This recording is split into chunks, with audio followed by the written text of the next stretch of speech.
Hey, it's Roberto here, and today I'm joined by industry veteran Guy Meisel. Guy joins us from Radley and has a wealth of experience in running supply chains and running logistics facilities and the goings on behind the front end high street operations. And today we really want to get into a bit more of the detail around how that works, why that works, and some upcoming things to look out for. Guy, let's kick off and let's hear a bit more about how did you get into your seat? How have you got into the role that you're in right now? So in the dim and distant past, I was an agency lorry driver doing home deliveries. This last century. But obviously, I've moved on from there. I became an ops manager with TNT, and then fortunately enough to go and work in France and run the European distribution for a brand called Habitat, doing furniture and lighting and everything else. And then came back to the UK, worked for Virgin Megastores and ran their distribution. And then since then joined Technicolor, Deckers, which is the UGG and the Hoka brands, where I expanded my role and worked in China and Europe and Canada.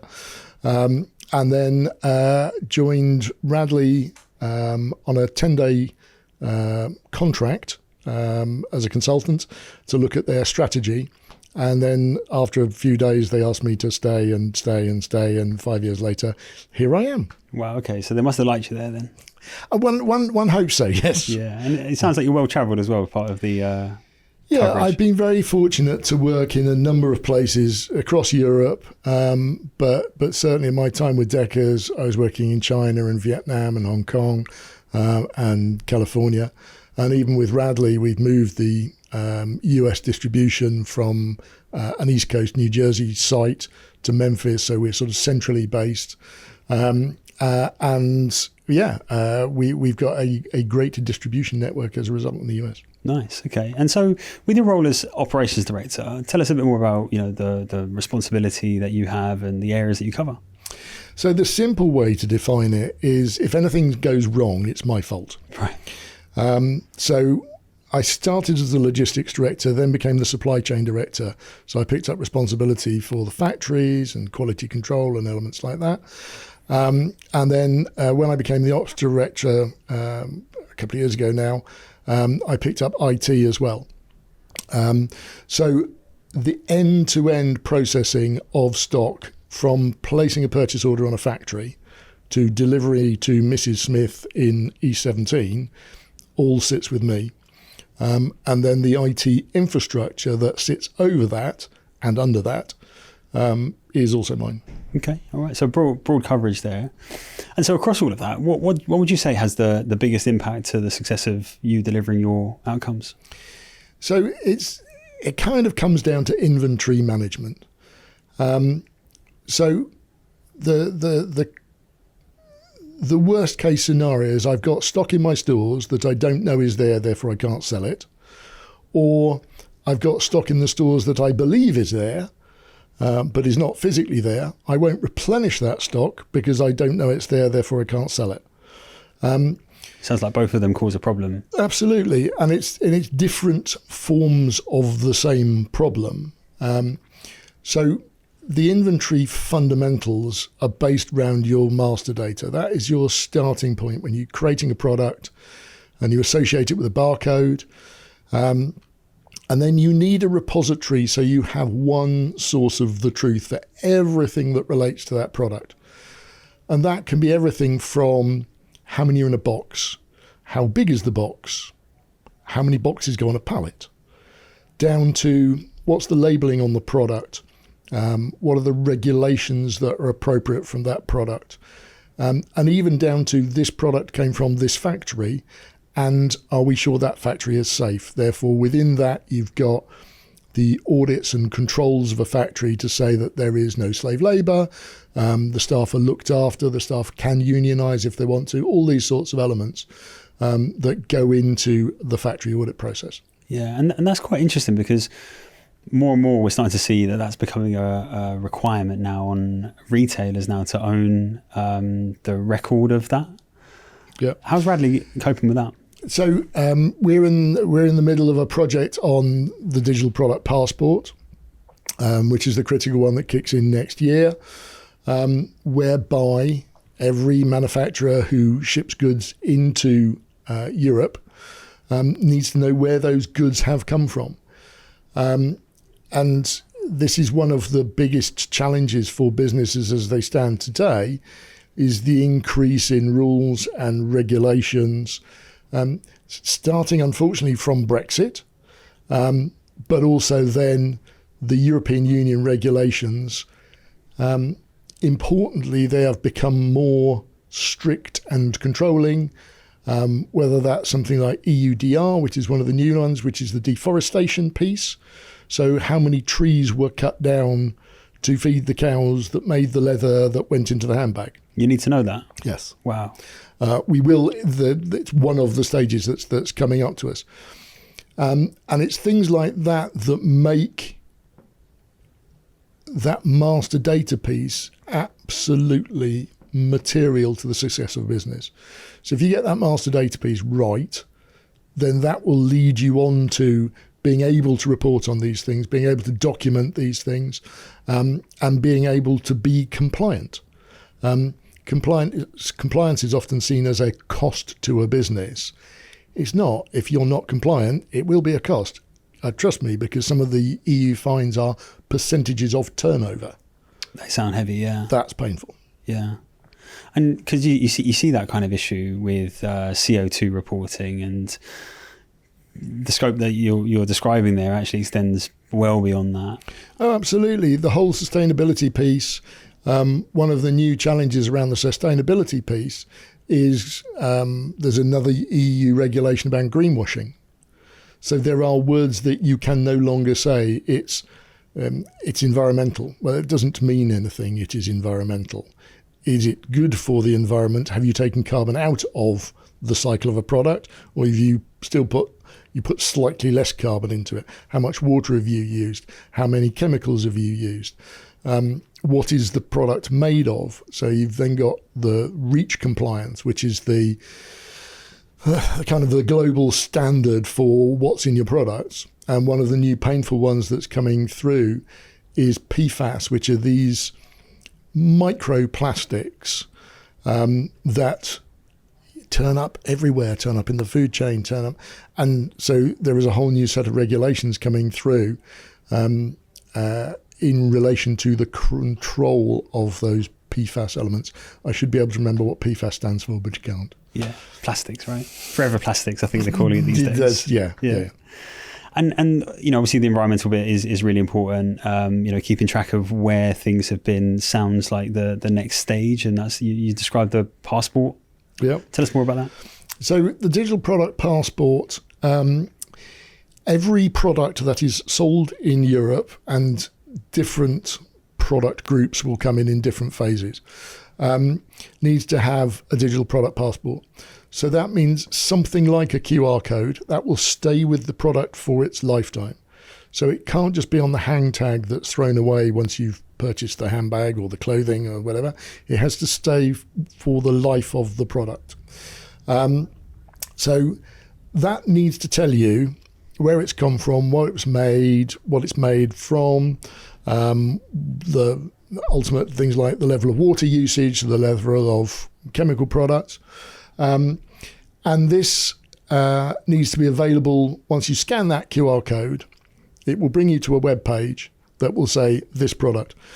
Now, the design of the regulation is to give customers a choice between buying a pair of jeans that have used 100 litres of water versus a pair of jeans that have used 50 litres of water. The difficulty is, and I don't know the numbers, there is still a reticence to pay more for something because it's environmentally less damaging. Yeah. And there's a market for that. There are increasingly groups that want to make those conscious choices. Absolutely, but in the mass market, it's still a really, really difficult sell. Yeah. To go, you can buy one for £5, you can buy one for £7. The £7 one is better for the environment. I've only got £5. Yeah. I'll buy the £5 one. Yeah. How do you tackle that? Well, regulation. So just recently, one of the other regulations that's come live is in Europe, you're no longer allowed to destroy excess stock. So various companies, who shall remain nameless, used to destroy hundreds of thousands of units of stock by burning or incineration, by just shredding, destruction, etc., etc. Why? Because it potentially could devalue a brand. So if you've got last year's stock still available in the market and this year's stock comes in and is more expensive, well, people will try and gravitate to, or may gravitate to the cheaper stock. Yeah. If that's not available anymore, then the only choice they have is to go for the latest, the refresh. The higher price item as well, right? Okay, all right. And it's interesting about this passport and making sure there's a universal platform for that to exist.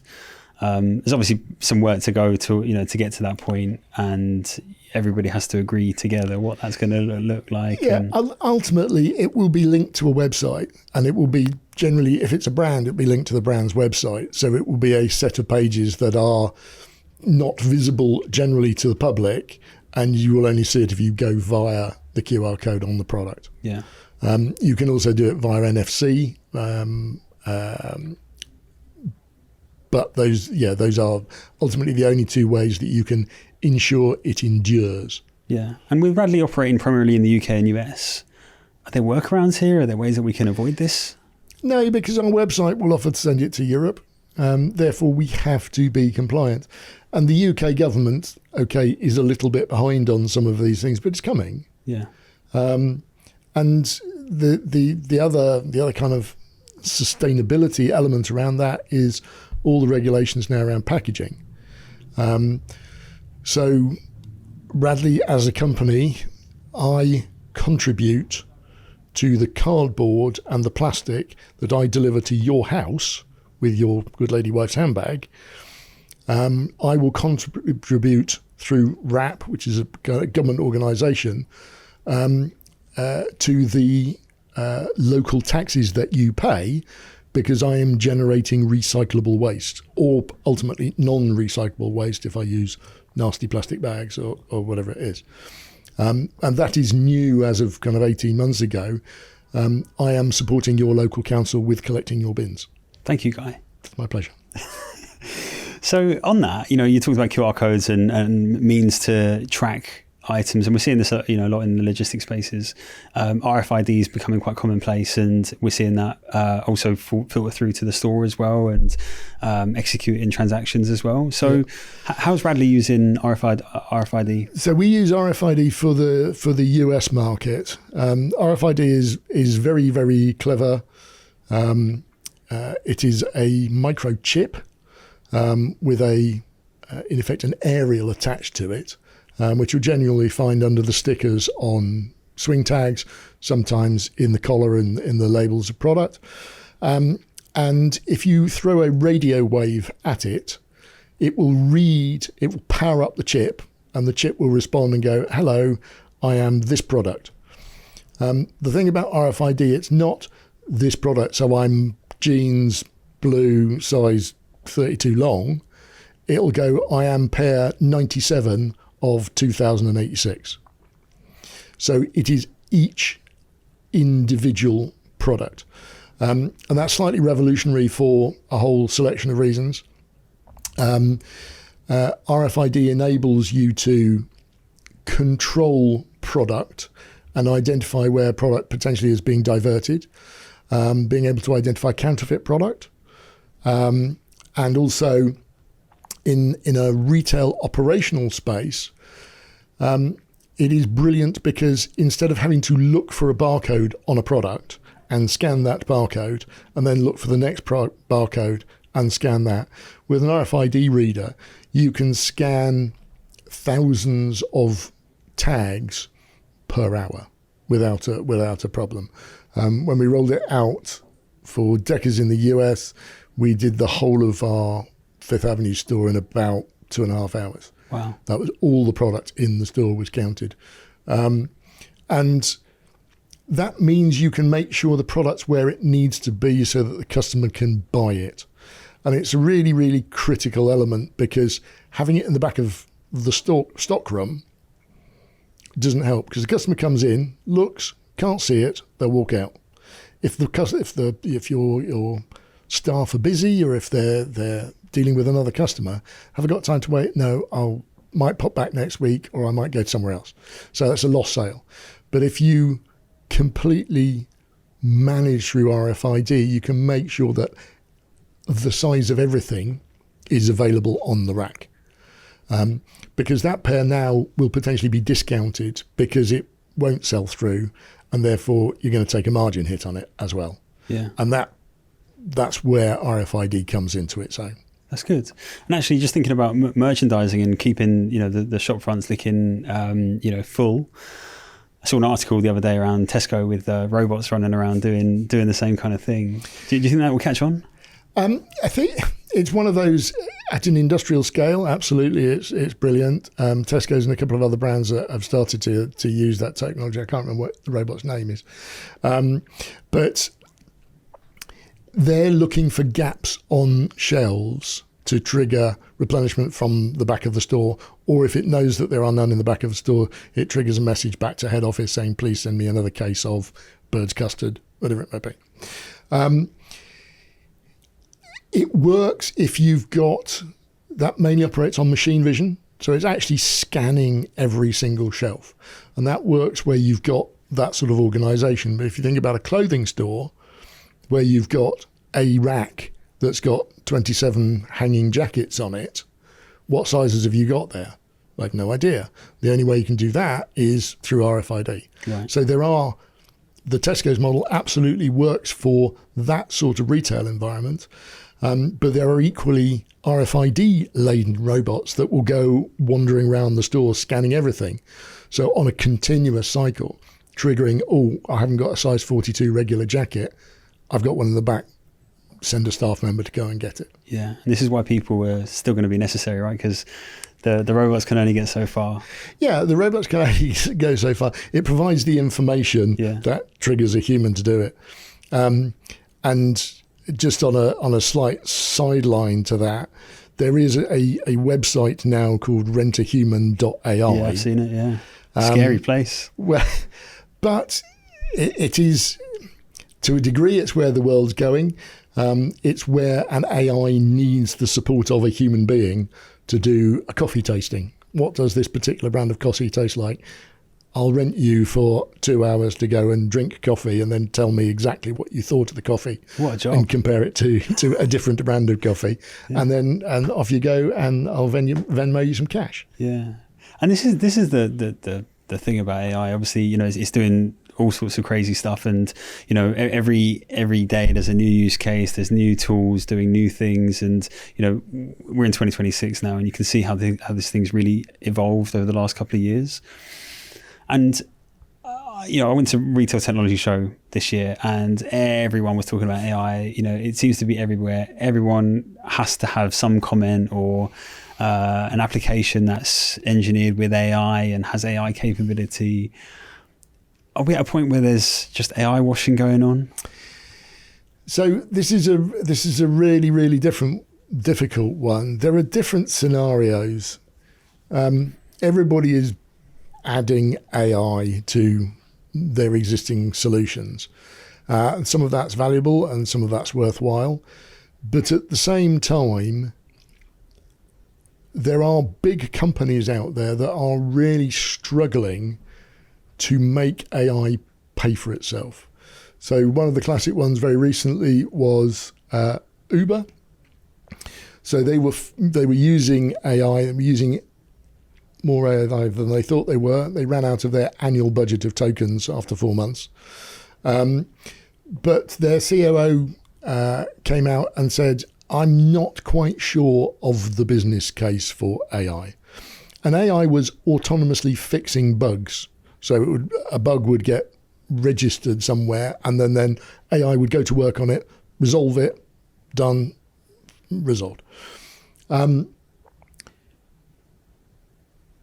But the amount of money that they've spent on it did not necessarily match the overall improvement.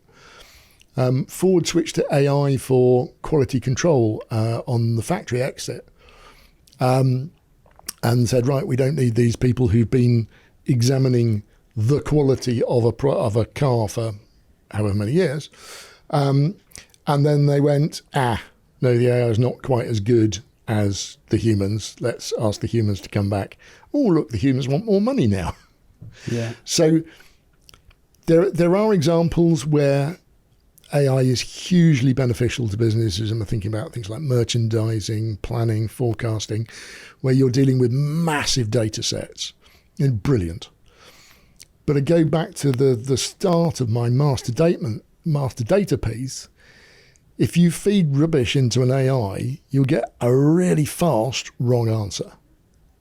That sounds dangerous, and that sounds like it could get quite costly as well. Absolutely. So that master data layer, whether that's the inventory layer, whether that's the factory layer, absolutely has to be as accurate as you can make it. You can use AI to help you do that and go pick out all the anomalies. I worked for a brand for quite a while that had different ways to spell black. So if I wanted to review everything that was black, I'd have to look at BLK, BLCK, BLACK, etc., Yeah. And okay, so why isn't that rationalised? Why isn't that the corporate policy on the colour black is BLK, done, finished. So all of that, because a lot of this data is 10, 15, 20 years old, AI wasn't a thing then. And there wasn't this requirement for such an accurate level of data. Yeah, and you said before about this data accuracy being critical, and making sure that the right numbers of stock exist, either to ensure that you're not overselling or you haven't undersold things as well. Are you seeing any really good examples of where AI is helping to actually fix these challenges?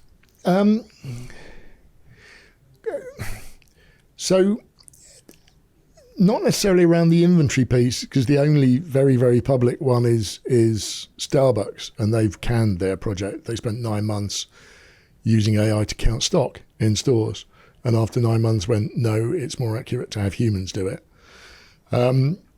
But certainly some of the big FMCG brands like Danone and Heinz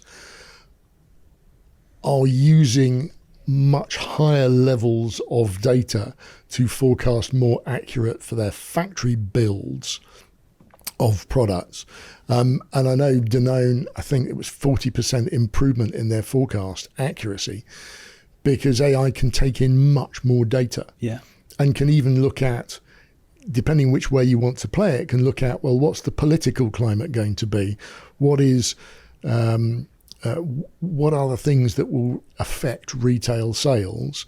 And Tesco's has got a weather department. All the big supermarkets have got weather departments, because do I send ice creams or do I send umbrellas? Yeah. I think it's quite an easy job at the moment because it's quite warm. But absolutely, that's kind of the level of granularity that we can do now.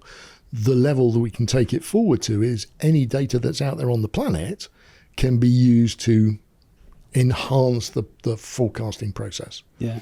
But you still probably, at the moment, need a human to give it a quick once-over afterwards. Yeah. Fast forward a year or two, maybe we'll be in a different place, and we'll all be deep fakes, and we won't exist. We won't have to do this. We will all be lounging around being paid a living wage. Yeah. Yeah. Scary place to be, but maybe we get there, maybe we don't.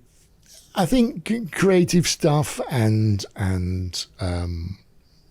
builders, plumbers, this sort of thing, that's the area to be in. Yeah. Right. I don't want to talk too much more about AI, because everyone talks way too much about AI in 2026. So another area I really want to get into is marketplaces. It's been a massive growth area for a lot of retailers. A lot have done this really successfully and open up loads of avenues of growth as a result. Tell us more about why that's such a key opportunity for operators. So there are two ways to look at marketplace. If you are the marketplace holder, so somebody like B&Q, I think B&Q now runs about 38% of its online sales come from marketplace. Now that's a material sum. That is stock that they, in the main, haven't bought, but they are selling and they are making money on that sale. So marketplaces add potential customers to a brand. It's a new group of potential buyers. And when recently B&Q announced 50% of their customers who buy through the marketplace are new customers to B&Q. So you can go on, buy a non-B&Q product, but while you're there, you might pick up a plug. Yeah. You might pick up a shovel, whatever it may be. So that's huge for a brand, because instead of, not necessarily in the Radley case, but I mean, Radley works with Next, Radley works with, in the US with Nordstrom and Macy's and others. They've got a lot more customers than I have. Yeah, and you want a piece of that. And I'd like a piece of that, yeah. Absolutely. And instead of having to invest more and more to buy keywords and this sort of thing to promote my own website, then absolutely the opportunity to put it on marketplaces. And then if you're good with it, you can segregate, balance your stock so that the highest class of marketplace, so for example, the Harrods marketplace would get our highest end product, whereas Nordstrom Rack, for example, would get our more economically viable products. I think that's probably the best way to phrase it. Yeah. Because you set up those tiers of product groups, and therefore you're not cannibalizing your own sales, because you can still have exclusivity with your own products. So there is still a reason to come to the Radley website or your own branded website. But all of a sudden, you may get 10, 50,000, 100,000 or 1 million extra eyes that could see your product. Yeah, and for a brand like Radley, you obviously got quite a presence. You've been an established brand for a long time, but to have that exposure into new markets, new areas, new regions, and new customers that will ordinarily shop in that particular store, that's got massive upside potential. Massive upside, as long as you've got distribution in territory, because what a lot of the marketplaces want is they want to be able to fulfill more or less to the same standard that they do themselves. Okay. So if it's coming out of their warehouse, it's a 24-hour turnaround. Yeah. If you're delivering it, it may well still say it won't say the brand name on it. It will say the marketplace name on the piece of paper, but you still got to fulfill it to the same service level. And that can be difficult sometimes. And so often some brands work with a sort of hybrid model. So the second element of this is the range extension. So I've got 1,000 different products. Well, I can make 500 of those I can supply to this partner and they fulfill it themselves. But I want to sell the whole range through this shop. Well, I'm not buying that other 500 because I don't know how many will sell. Okay, I'll fulfill that for you. So you get into a drop ship model. Okay. That means that there's no stock risk on behalf of the marketplace. It's just fulfillment from my warehouse with their name on the front and their name on the ticket, and we deliver it on their behalf. And does that add extra complexity for a brand like Radley? Yes, absolutely. You then need to find an integration partner who can support you. Hopefully that's pre-integrated into all these partners, because ultimately Radley went through a stage where we had multiple different integrations, and we were moving towards going to one integration, and then the complex bit of how Nordstrom versus Macy's versus QVC versus Marks & Spencer's versus Next versus John Lewis. I don't care about that. Yeah. I will just tell you I've had this order, fulfill it and send the appropriate messages back, and the stock files and the product detail and everything else. So once you get to that place, it's a really straightforward and easy way to expand your business, potentially to new markets, but new customers. Yeah. And so talking about expanding to new customers, you want, as a brand, you want people to come directly to you. There's the opportunity for higher margins. You can, control the narrative a bit better. How do you control cannibalisation?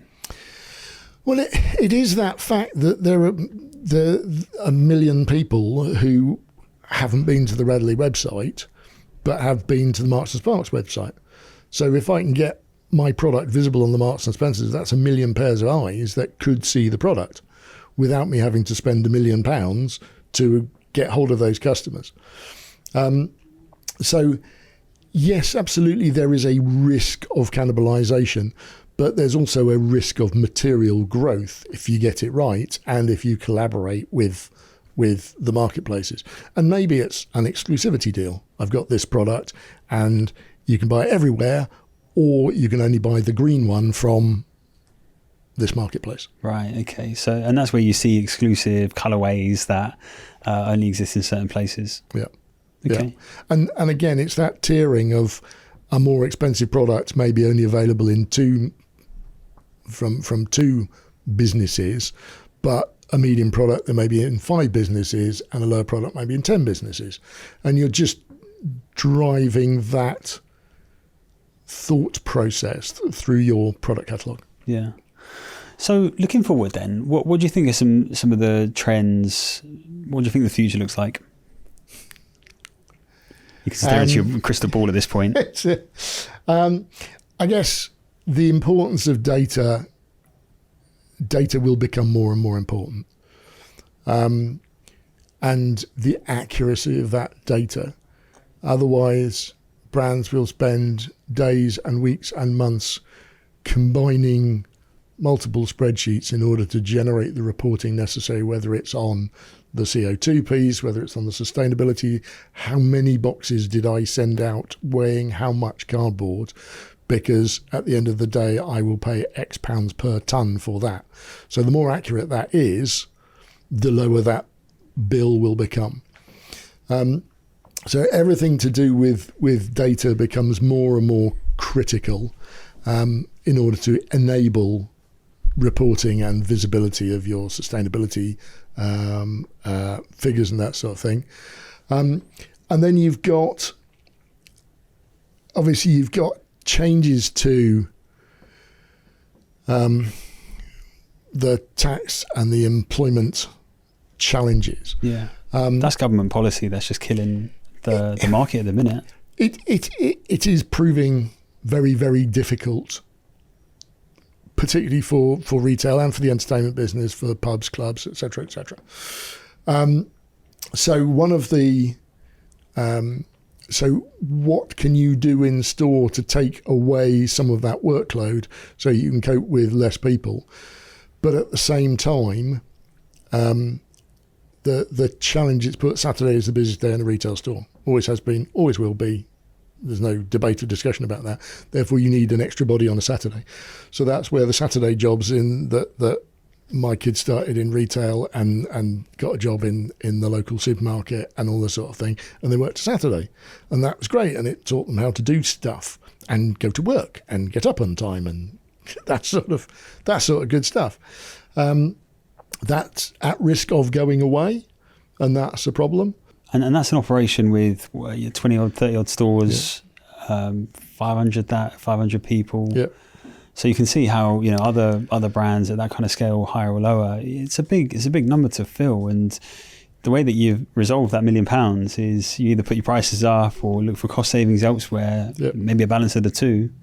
Yeah, and it becomes a challenge, and it becomes a material difficulty for the business, which is where Radley are now. Yeah, and then to add to that, there's just other regulation, things obviously happening in the UK, but also EU regulations that we also got to adhere to. What do they look like? More complexity, and a bit more complexity. Right. So with each set of regulations is a new reporting requirement. And whether that's deforestation, whether that's packaging, whether that's product safety regulations, whether that's labelling regulations, whether that's testing an increased range of testing requirements, all those things are impacting on the business. So there is more pressure on getting those things right up front and recording that you've done those right up front in order to enable you to be able to support expansion of business. Yeah. So there's a lot of gloom, a lot of complexity to navigate, regulation, and all these things that can be quite burdensome. And this is affecting retailers and other operations across retail, hospitality, and leisure. It's affecting the whole market. How can retailers fight back? So the big one is kind of the experiential stuff. It's a word I hadn't heard of a couple of years ago, but it's where you're creating added value to a customer who goes to a store. So the difficulty for clothing brands is the returns rate for clothing is between 25 and 60%. Wow. Because somebody's bought a size 32 and a size 34 because they don't know quite what size they'll be. Yeah. And one of those is coming back. And you know it when you pack the order that one of those is coming back. Well, I think we've all done it. I hope not. And so try before you buy is obviously brilliant because economically for a brand, you can't, it's difficult to be sustainable at 60% return rate. Yeah. But how do you enhance that in-store experience? So whether it's interactive mirrors, whether it's product storytelling. So with RFID, again, you could put an item onto a counter and then it will display on screen the history of that product, something about the standards of the factory, something about the individual sewer's skill to sew that handbag together. So all those sorts of things. My favourite experiential still, although I'm no longer in my first flush of youth, and I remember it from 40 years ago plus, is Hamleys. Hamleys does experiential. So anybody with kids who's been into Hamleys, there are people wandering out playing with stuff. Yeah. That's brilliant. That's why one of the reasons you go there, because you see stuff being played with. Yeah. And it becomes an interactive theatre. That's fabulous. And you're walking out with the sale. Yeah, pretty guaranteed. But at the same time, you've got flagship stores like Nike and Glossier who are making it. Glossier is brilliant. Everything's Instagrammable.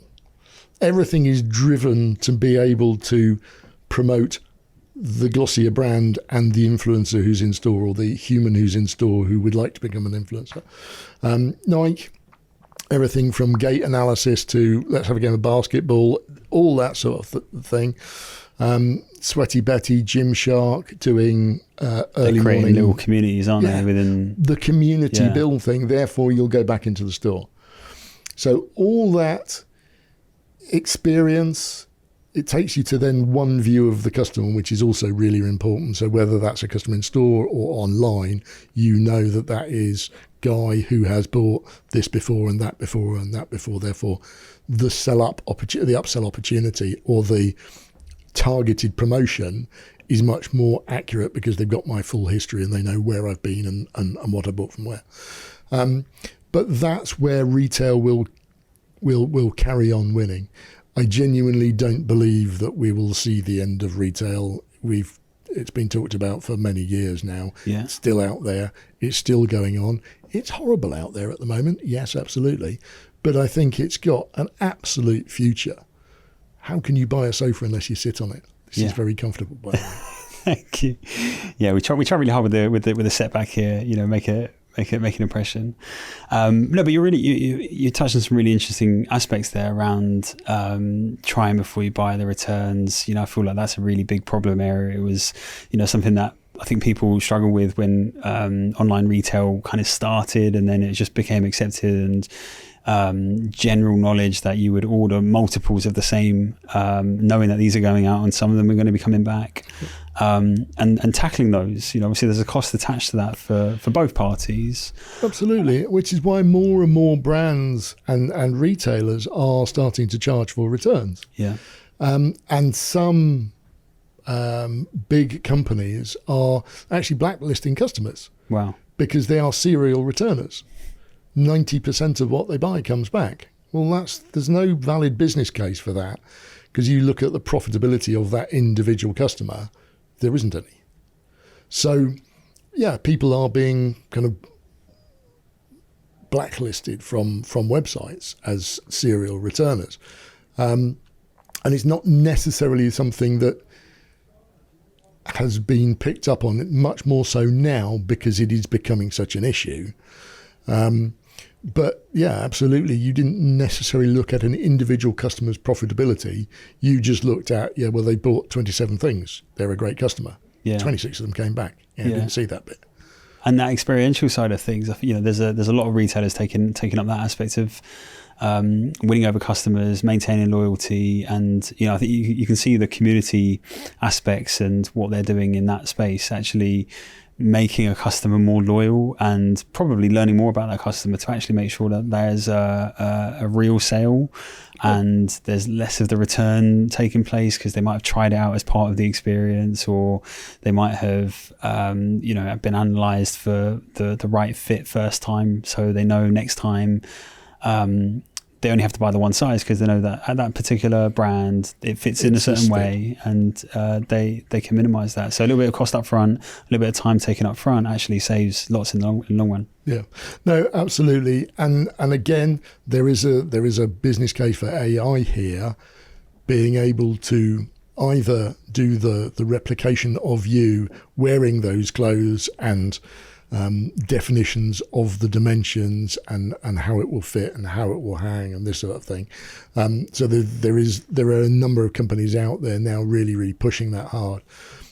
Footwear is another difficult one.